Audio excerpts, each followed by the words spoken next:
दोस्तों, इससे पहले मैं आपको बद्रीनाथ धाम के बारे में जानकारी दिया था और आज मैं 4 धाम के बारे में जो बताया था, तो आज मैं 2 धाम के बारे में अपने ब्लॉग के माध्यम से आप लोगों को जानकारी दे रहा हूं। तो आप ध्यान रखें कि आप इस धाम में अगर जाते हैं तो बताए हुए जो मार्ग है, चाहे बताए हुए होटल हैं, रहने का स्थान है, ये सब क्या क्या सुविधा है, कहाँ से कितना किलोमीटर है, इसके बारे में मैं आपको अपने ब्लॉग के माध्यम से बता रहा हूँ। तो दोस्तों, मैं प्रमोद कुमार, आपका भाई, मैं सभी अपने भाई बहनों को प्यार भरा नमस्कार करता हूँ। साथ ही आपको मेरा चैनल अगर पसंद आए तो इसको लाइक सब्सक्राइब जरूर कीजिएगा। अब मैं आप लोगों के सामने अपने ब्लॉग के माध्यम से आज द्वारका धाम और जगन्नाथपुरी धाम का विवरण बता रहा हूं। जो विवरण मैं आपके सामने में बता रहा हूं वह 24 लिंगों का जो इतिहास नामक ग्रंथ है, इसी ग्रंथ से मैं ये ब्लॉग में रख रहा हूं। तो दोस्तों, भारत के 4 धाम में मैं पहले आपको बता चुका हूं बद्रीनाथ धाम। अब आपको मैं आज द्वारका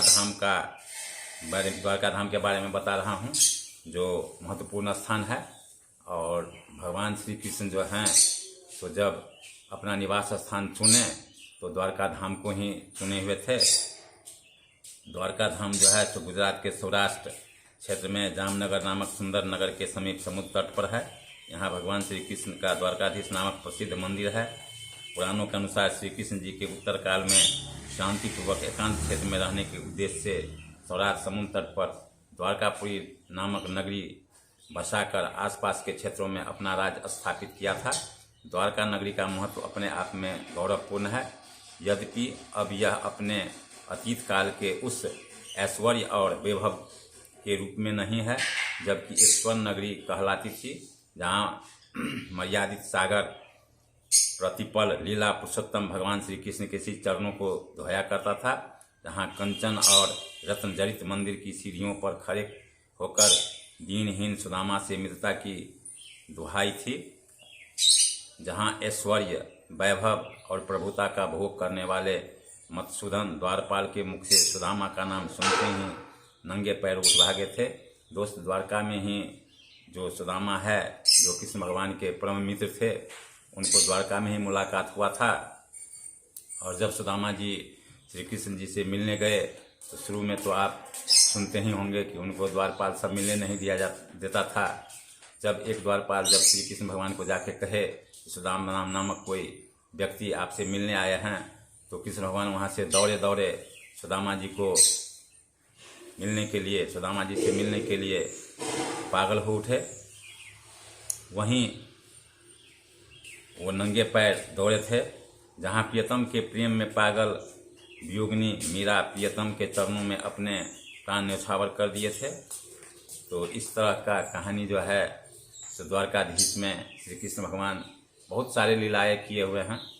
उतना सारा लीलाओं का वर्णन करना तो मुश्किल है, और आप भागवत कथा में भी कृष्ण भगवान का जो लीला हैं वो सुन चुके ही होंगे। वहाँ जो है द्वारका जाने के लिए रेल का भी सुविधा है, विमान का भी सुविधा है, सड़क मार्ग भी है। ठहरने के लिए अच्छे अच्छे होटल, धर्मशाला सभी वहाँ उपलब्ध हैं। अब मैं आपको तीसरा धाम जो है जगन्नाथपुरी, उस धाम के बारे में बता रहा हूँ। जगन्नाथपुरी का भी एक विशेष स्थान है।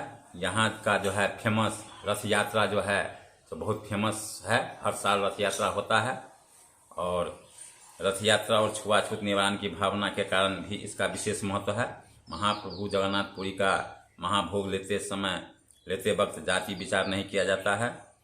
प्रचलित कथा के अनुसार सतयुग में पुरी में एक वन था, जहाँ नीलांचल नाम का एक पर्वत स्थित था। इस पर्वत शिखर पर सबकी इच्छा पूर्ण करने वाला कल्पद्रुम वृक्ष खड़ा था। पर्वत के पश्चिम की ओर एक पवित्र जल स्रोत था, जिसका नाम रोहिणी था। इसके निकट नीलमणि धारण किए हुए विष्णु भगवान की एक सुंदर मूर्ति थी, जिसे नीलमाधव कहा जाता था। इस आश्चर्यजनक प्रतिमा की चर्चा अवती के तत्कालीन राजा इंद्रधूम्न ने सुनी। वह विष्णु का अन्य भक्त था। एक दिन जातक नाम साधु ने उस नीलमाधव के विषय में बताया। इंद्रधूम ने इसकी खोज के लिए चारों दिशाओं में ब्राह्मणों को भेजा। इसमें विद्यापति को छोड़कर अन्य सभी असफल होकर लौट आए। विद्यापति दूर दूर तक भटकने के पश्चात शबर देश में पहुंचा। यहाँ की आदिवासी वन जाति को भगवान की प्रतिमा तथा उसके स्थान पर पाता था। एक दिन विद्यापति ने विश्ववसु नामक व्यक्ति को फल व फूल लेकर जंगल में पूजा के लिए जाते देखा तो उसकी उत्सुकता जागृत हो गई और विश्ववसु का अतिथि बन गया। उसकी पुत्री ललिता विद्यापति से प्रेम करने लगी तो उसके अनुनय विनय पर विश्ववसु उसकी आंखों पर पट्टी बांधकर भगवान की प्रतिमा तक ले जाने को तत्पर हो गया। विद्यापति अपने साथ सरसों के दाने ले गया, जहां वो रास्ते में डालता गया। पर्वत के पास पहुंचकर कल्पद्रुम नीचे नील पत्थर के रूप में नीलमाधव के दर्शन हुए। विद्यापति ने देखा कि कौआ वृक्ष के नीचे गिर पड़ा। वह सीधे स्वर्ग में चला गया। उसके मन में भी वह इच्छा जागृत हुई कि पेड़ पर चढ़कर वहां से कूद पड़े और स्वर्ग को प्राप्त करें। उसी समय यह आकाशवाणी हुई, हे ब्राह्मण, सर्वप्रथम राजा को जाकर सूचना दो कि तुम्हें सृष्टि के स्वामी जगन्नाथ मिल गए हैं। जब विश्ववधु ने पूजा की तो पुनः आकाशवाणी हुई, हे श्रद्धालु भक्त, तुम्हारी मन वस्तुओं में मेरी इच्छा पूरी हो चुकी है। अब मैं भात और मिठाई खाना चाहता हूँ। अब मुझे नीलमाधव के रूप में नहीं देखोगे, भविष्य में मेरी पूजा जगन्नाथ के रूप में होगी। विश्ववधु ने समझ लिया कि इस गड़बड़ी का कारण यह ब्राह्मण है, अतः ईश्वर से अलग कर देने की अपराध में विश्ववसु ने विद्यापति को कैद कर लिया। बाद में अपनी पत्नी के दुख को देखकर तथा उसके बहुत अनुनय विनय पर विद्यापति को वापस जाने दिया। विद्यापति द्वारा नीलमाधव की खोज का समाचार सुनकर राजा इंद्रधूम्न अत्यंत हर्षित हुए। वे अनेक वृक्ष काटने वालों के साथ लेकर नीलमाधव की खोज में चल पड़े। तब पुनः आकाशवाणी हुई, हे दंभी राजा, तुम मेरा मंदिर बनवाओगे परंतु मेरा दर्शन न कर सकोगे। परंतु इंद्रधूम न माने। वे विद्यापति के साथ आगे बढ़े। तभी उसे नारद जी मिले। उन्होंने बताया कि नीलमाधव की मूर्ति लुप्त हो चुकी है। राजा ने निराश होकर भगवान को प्रसन्न करने के लिए तपस्या की। तब आकाशवाणी हुई, हे राजा, अगर तुम 1000 अश्वमेघ करो तो मैं तुम्हें नीलमाधव के रूप में नहीं वरन समुद्र के दारू ब्रह्म के रूप में दर्शन दूंगा। अश्वमेघ यज्ञ पूरा होने पर कुछ लोग ने समुद्र में कुछ तख्त तैरते देखे। यह स्थान चक्र तीर्थ कहलाता है। राजा ने देश भर के बढ़ई को बुलाकर उसमें जगन्नाथ की मूर्ति बनाने को कहा, परंतु ज्यों ही वे तख्ते को आरी चलाते उसे टुकड़े टुकड़े हो जाते थे। राजा ने दुखी होकर पुनः प्रार्थना की। तब भगवान स्वयं एक विध बढ़ई अत्यंत महाराणा के रूप का धारण कर प्रकट हुए और 3 सप्ताह में मूर्ति को तैयार करने का वचन दिया। लेकिन उन्होंने शर्त रखी कि मूर्ति तैयार होने के पूर्व राजा उसका दर्शन न करे। बढ़ई तख्त लेकर एक अंधेरे कमरे में बंद हो गया। जब कई दिनों तक भीतर से कोई ध्वनि नहीं सुनाई दी तो राजा चिंतित हुए। द्वार खोला तो 3 अधूरी मूर्तियां मिले, जिनके हाथ तथा पांव के पंजे नहीं थे। बढ़ई का पता नहीं था। राजा ने बहुत बड़ा समारोह कर इन अपूर्ण मूर्तियों की स्थापना की और जगन्नाथ के रूप में उनकी पूजा आरंभ की। उसके साथ ही उनकी बहन सुभद्रा और भाई बलराम की मूर्ति की भी पूजा की। आषाढ़ मास में इन मूर्तियों को बाहर निकाला गया और उनकी रथ यात्रा का उत्सव किया गया। कुछ लोगों का मत है कि जगन्नाथ की पूजा तथा रथ यात्रा बौद्धों के समय से प्रचलित है, किंतु इस पर मतभेद है।